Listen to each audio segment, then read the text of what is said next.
Olá a todos, eu me chamo Fernando Nascimento e hoje nós vamos a mais um estudo do Evangelho segundo o Espiritismo, capítulo 17, Sede Perfeitos. Então, antes de iniciarmos, vamos agradecer a Deus por mais essa oportunidade. Amado Mestre Jesus, Deus de amor e infinita bondade, muito obrigado por mais esse dia, por mais essa oportunidade de estudo e de aprendizado. Que possamos, Senhor, aos poucos, dentro das nossas limitações, interiorizarmos esses ensinamentos e que possamos, Senhor, ser exemplos no nosso dia a dia, no nosso lar, no nosso trabalho, em todos os lugares onde frequentemos, que o Teu Evangelho possa se fazer em nossos atos. Abençoe, Senhor, a todos aqueles que choram, a todos aqueles que se encontram em aflição, porque nenhum de nós está livre disso também. Muito obrigado por tudo, que assim seja. Bom, meus amigos, quando nós procuramos uma doutrina, seja ela qual for, nós esperamos sermos pessoas melhores. Nós esperamos aprender ensinamentos, condutas que nos façam ser pessoas melhores, lógico, consequentemente, estarmos no mundo melhor. E hoje nós chegamos ao nosso objetivo aqui, porque o item que nós vamos estudar hoje é o homem de bem. E nesse item, ele mostra passo a passo uma receita de bolo, se a gente pode dizer assim, de como nós sermos pessoas melhores, de como nós irmos realmente para o caminho certo, no caminho correto. Porém, quando nós estávamos estudando esse assunto, eu confesso para vocês que eu sofri foi um misto de sentimentos, foi um turbilhão de emoções. Algumas emoções boas, tipo, nossa, que coisa linda seria se nós vivêssemos assim. Ou então uma daquele tipo, meu Deus, será que um dia a gente vai conseguir viver assim? E eu confesso que entre alegrias, esperança, também tivemos uma certa aflição, porque em alguns momentos a gente se viu tão distante e essa aflição bateu a porta. Mas vamos em frente. Então, como hoje o estudo é da explanação do Evangelho, a nossa proposta é ler, comentar, e cada um aí na sua casa, no celular, onde vocês estiverem, à medida que a gente for lendo, vamos mentalizando que tipo de emoção a gente está passando. O que a gente está sentindo? Mais aflição, mais esperança, mais alegria, entendeu? Então, vamos em frente. Capítulo 17 do Evangelho segundo o Espiritismo, Sede Perfeitos, item 3, o homem de bem. No primeiro parágrafo diz o seguinte, são 20 parágrafos nesse item. O verdadeiro homem de bem é o que cumpre a lei de justiça, de amor e de caridade na sua maior pureza. Então, logo nesse primeiro ponto continuativo, ele já joga uma grande reflexão e uma grande responsabilidade para nós, né? Para a gente poder. Por quê? Se nós queremos ser um homem de bem, nós estamos buscando ser melhores até que a gente possa chegar na perfeição, porque esse é o nosso destino. É a perfeição, sermos perfeitos. A gente sabe, já estudou várias vezes aqui anteriormente, que a gente sabe que nenhuma existência, porque somos espíritas, somos reencarnacionistas, e a gente acredita que em uma existência isso não vai ser possível. Então, e nos caracteres da perfeição, no item anterior que foi estudado na semana passada, né, na última quinta-feira, tem uma parte que ele diz o seguinte, que a verdadeira caridade, ela se baseia no seguinte, na benevolência, na indulgência, na abnegação e no devotamento. E nesse primeiro item, nesse primeiro ponto continuativo do primeiro parágrafo, está dizendo que O verdadeiro homem de bem é o que cumpre a lei de justiça, de amor e de caridade na sua maior pureza. E aqui ele vem explicitando, né, no item anterior, o que é a verdadeira caridade. Como seria a verdadeira caridade? E na questão 586 do Livro dos Espíritos, na parte terceira, no capítulo 9 da Lei de Justiça, o capítulo o item desse capítulo é caridade e amor ao próximo. Questão 886, Kardec pergunta aos espíritos: qual o verdadeiro sentido da palavra caridade, como a entendia Jesus? E os espíritos respondem: benevolência para com todos, indulgência para as imperfeições dos outros e perdão das ofensas. Ou seja, o Evangelho segundo o Espiritismo foi escrito numa época, o Livro dos Espíritos em outra, mas a gente pode observar que as respostas elas não se contradizem. Elas estão sempre em coerência. Entendeu? Então, vamos seguindo e a gente vai observar que algumas palavras, elas são sempre repetidas, elas são sempre enfatizadas. E a gente vai se atentar a esse detalhe, porque no caminho do homem de bem, a gente não pode perder esses detalhes. É lógico, pessoal, a gente sabe que esse estudo não vai esgotar as reflexões, as possibilidades de conversa sobre esse item. Muito pelo contrário. Aqui é uma explanação que vai dar um gostinho para que a gente possa buscar as outras obras básicas, outras obras subsidiárias, palestras, para que a gente possa realmente, né, estar buscando esse caminho aqui do homem de bem. Continuando ainda no primeiro parágrafo, ele diz o seguinte: se ele, o homem de bem, interroga a consciência sobre seus próprios atos, a si mesmo perguntará se violou essa lei, se não praticou o mal, se fez todo o bem que podia, se desprezou voluntariamente alguma ocasião de ser útil, se ninguém tem qualquer queixa dele. Enfim, se fez a outrem tudo o que lhe desejara lhe fizesse. Essa questão da queixa, no mundo que a gente vive, sempre teremos queixa. Sempre teremos queixa. Tiveram queixa sobre Jesus, que foi o único espírito puro que passou aqui pela Terra, porém, a gente tem que entrar numa interseção. Vamos lá. Se o verdadeiro homem de bem cumpre a lei de justiça, amor e caridade, na sua maior pureza, e mesmo assim alguém tem queixa, aí a gente tem que avaliar se realmente nós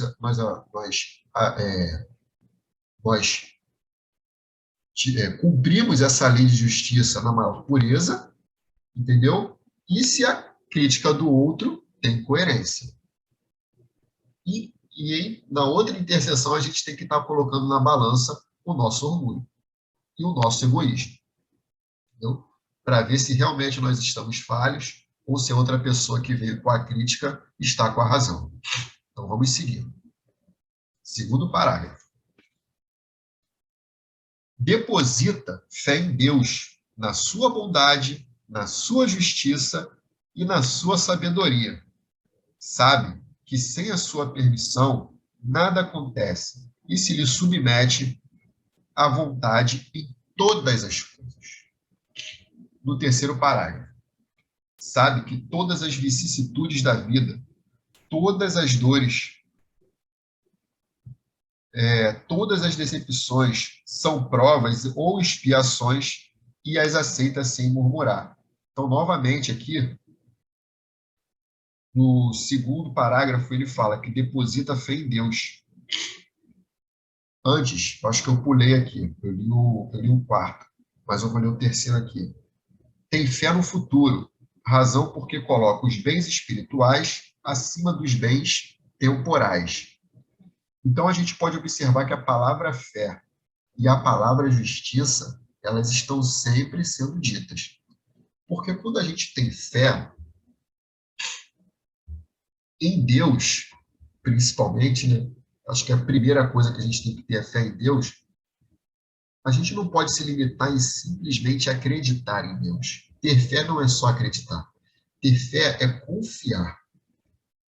É depositar confiança em Deus, na sua bondade e na sua justiça.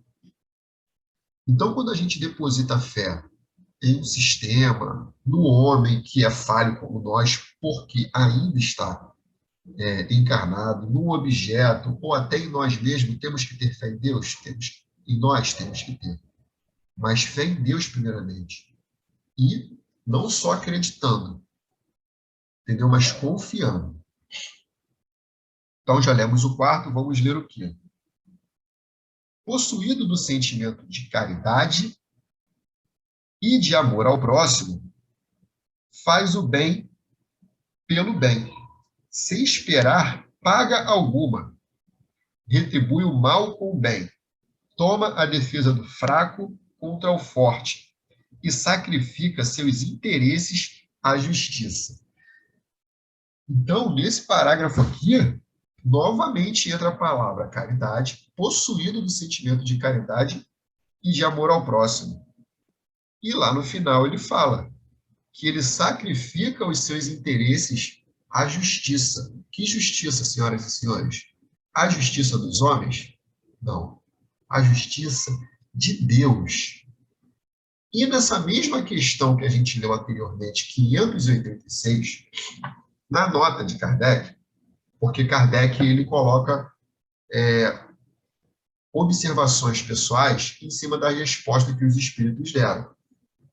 E na nota ele diz o seguinte, depois daquela pergunta, da resposta dos espíritos.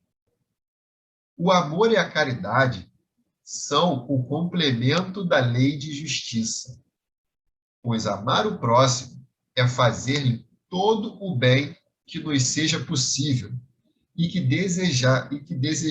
desejáramos que nos fosse feito. Tal o sentido destas palavras de Jesus. Amai-vos uns aos outros como irmãos. Novamente, a coerência entre as respostas do Livro dos Espíritos e esse item do Evangelho, que só faz reforçar aquilo que a gente vem lendo, né? Vamos seguir. No sexto parágrafo. Encontra satisfação nos benefícios que espalha, nos serviços que presta, no fazer ditosos os outros, nas lágrimas que enxuga, nas consolações que prodigaliza aos aflitos. Seu primeiro impulso é para pensar nos outros, antes de pensar em si. É para cuidar dos interesses dos outros, antes de pensar, para cuidar dos interesses dos outros, antes de seu próprio interesse. O egoísta, ao contrário, calcula os proventos e as perdas decorrentes de toda a ação generosa.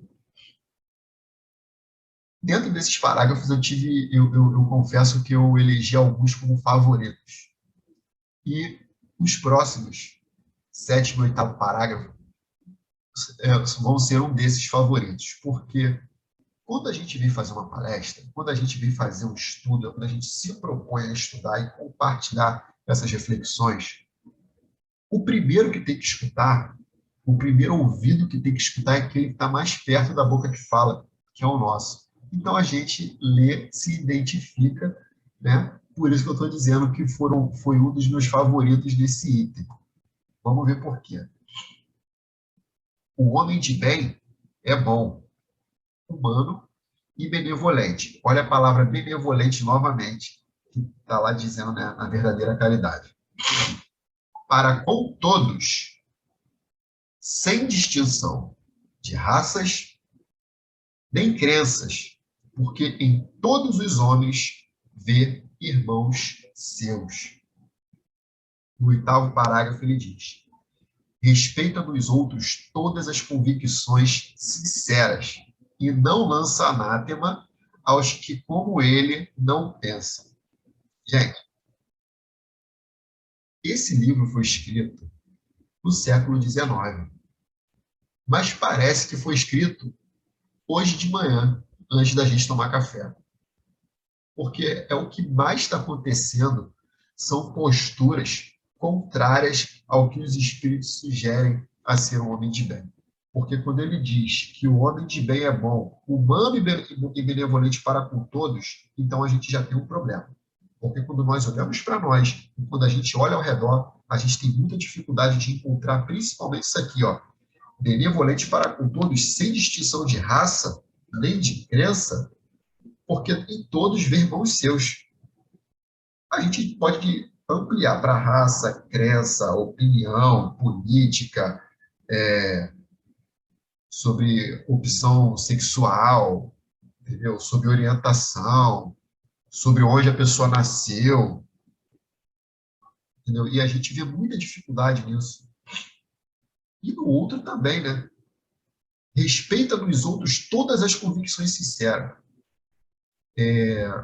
A gente tem visto muita dificuldade desse respeito nas opiniões sinceras e, principalmente, em não lançar anátema aos que, como ele, não pensam. Porque hoje estamos na moda do cancelamento. Então, se a pessoa não pensa como eu, ela vai ser cancelada. Seja nas redes sociais, seja no seu convívio. Às vezes, nós só queremos ouvir as pessoas que pensam como nós. Tudo bem. Se o nosso pensamento for como esse, do homem de bem, ok. Só que dentro dos caracteres da perfeição está incluída a verdadeira caridade. E na verdadeira caridade, nós temos que ter indulgência. Nós estando com a razão, nós temos que ter indulgência para aqueles que não estão. Então, nada justifica. Nada justifica. A gente ainda tem que ter esse farol que a justiça é a divina e não a dos homens. A fé tem que ser em Deus e não nos homens. Então, vamos continuar. 9º parágrafo. Em todas as circunstâncias, toma por guia a caridade. Novamente, a caridade. Tendo como certo que aquele que prejudica a outrem com palavras malévolas, que fere com o seu orgulho e o seu desprezo a suscetibilidade de alguém, que não recua à ideia de acusar um sofrimento, uma contrariedade, ainda que ligeira, quando a pode evitar, falta ao dever de amar o próximo e não merece a clemência do Senhor. No 10º parágrafo, que também é um dos meus favoritos, ele diz: não alimenta ódio nem rancor, nem desejo de vingança. A exemplo de Jesus, perdoa e esquece as ofensas, e só dos benefícios se lembra, por saber que perdoado lhe será conforme houver perdoado. Até na oração do Pai Nosso, que Jesus nos ensinou, né? Perdoa as nossas ofensas, Pai, assim como nós perdoamos a quem nos tem ofendido. Amigo, sinceramente, se a gente pede isso a Deus do fundo do nosso coração, imagina se ele cumprisse. Imagina se ele perdoasse como nós perdoamos, como está sugerindo que nós façamos aqui nesse 10º parágrafo. Reflexão para nós. Agora, gente, a gente já está, são 20 parágrafos, né? Nós estamos na metade. E aí, como é que vocês estão? Como é que vocês estão se enxergando dentro desse passo a passo aqui? Estão mais aflitos, mais esperançosos, mais felizes, mais angustiados? Vamos seguir. 11º e 12º parágrafo agora. É indulgente, homem de bem, é indulgente para as fraquezas alheias, porque sabe que também necessita de indulgência e tem presente esta sentença do Cristo: atire-lhe a primeira pedra aquele que se achar sem pecado. Nunca se compraz em rebuscar os defeitos alheios, nem ainda em evidenciá-los. Se a isso se ver obrigado, procura sempre o bem que possa atenuar o mal.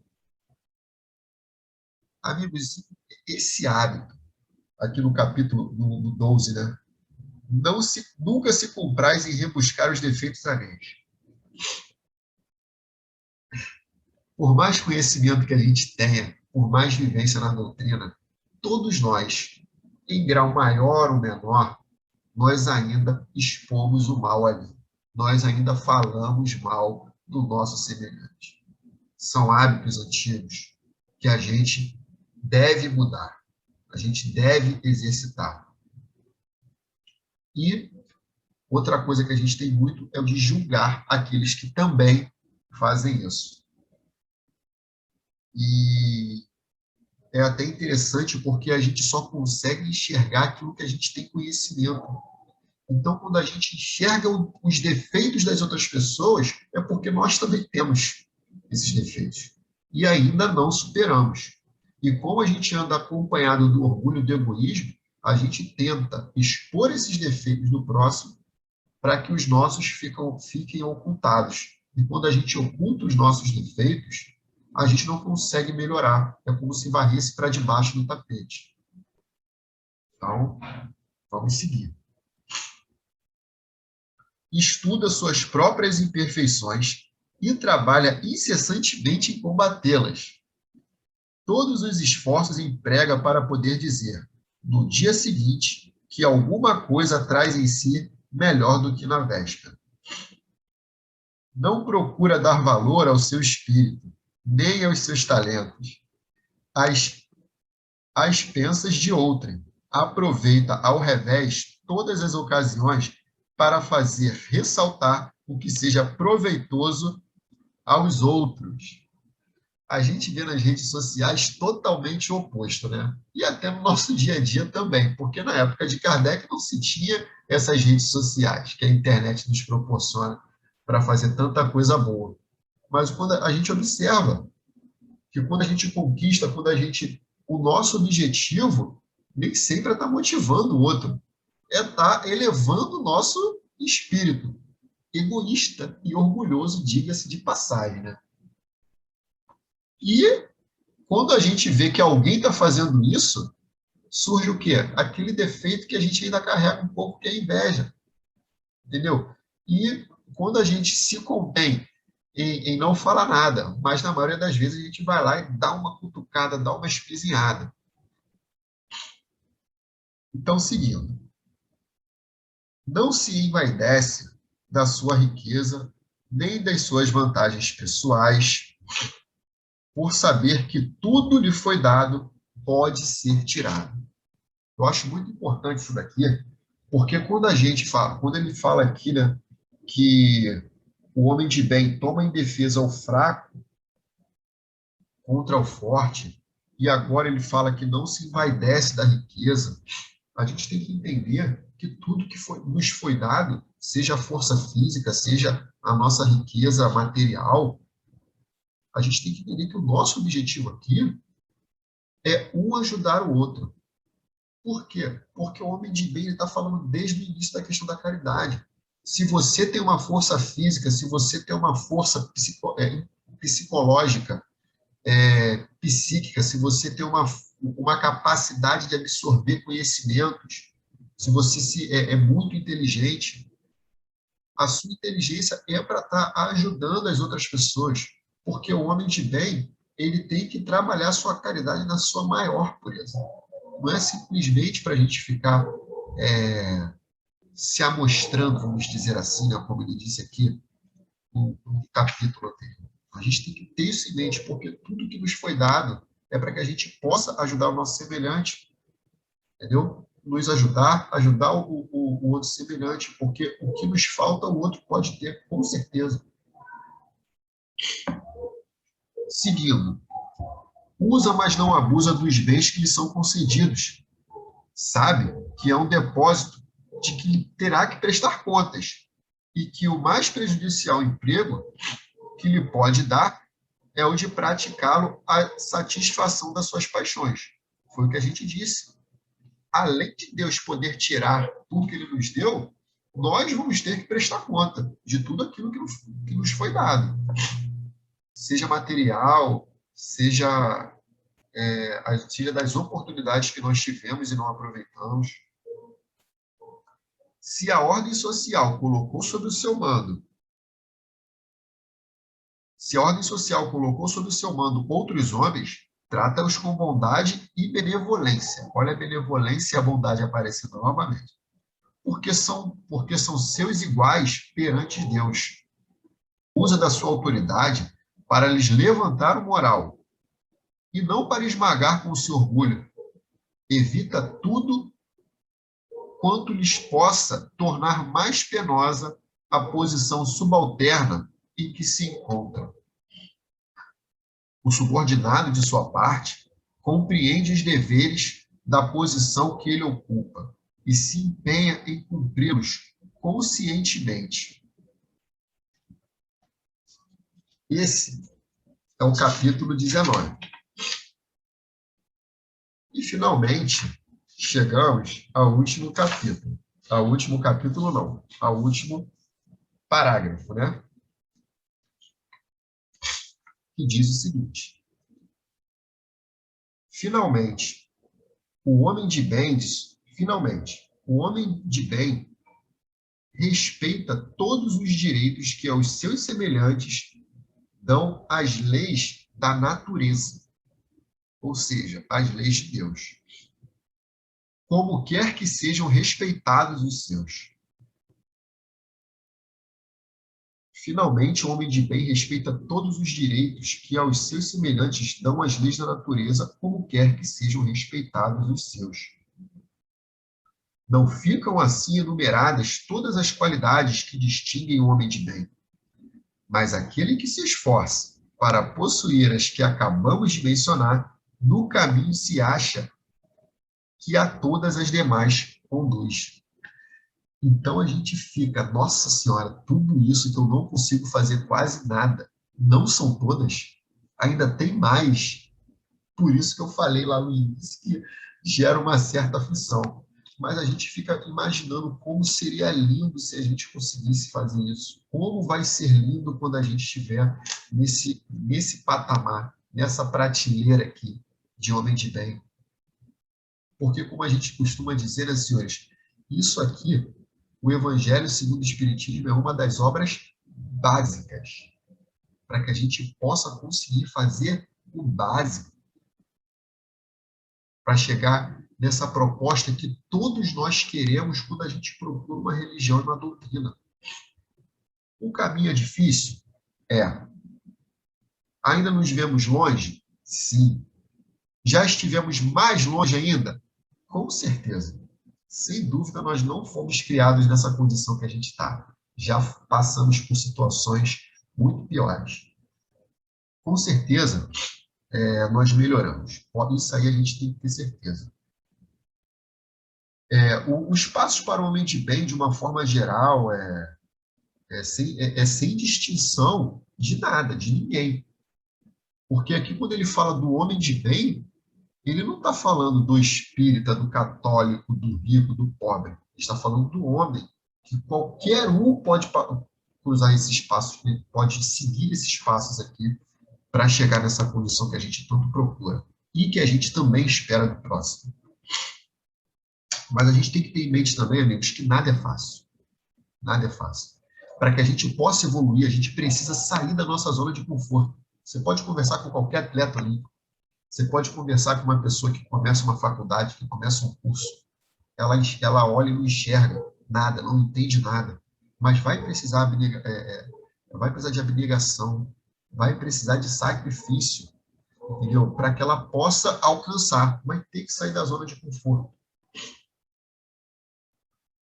E aí vem aquela pergunta, nós estamos nos esforçando para isso?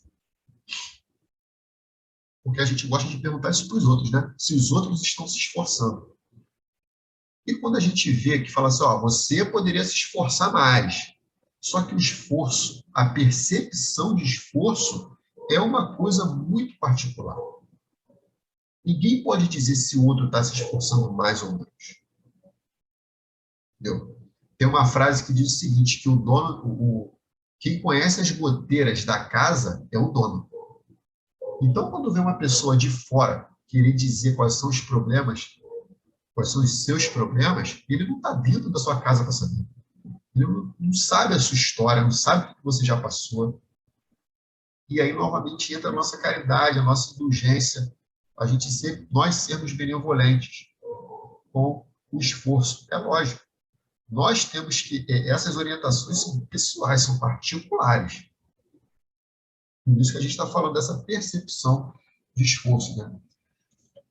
E, mediante a tudo isso que a gente leu, ao ambiente, ao país, ao Estado, ao nosso trabalho, à nossa família, nós temos uma boa notícia. E se a gente ainda se encontra em dificuldade em traçar todos esses passo a passo aqui, essa receita de bolo, o lugar onde a gente está, o lugar onde nós escolhemos estar, que isso é muito importante, o nosso lar, o nosso estado, o nosso país, ele tem todos os ingredientes para que a gente possa seguir esse passo a passo e chegar com o ano de bem.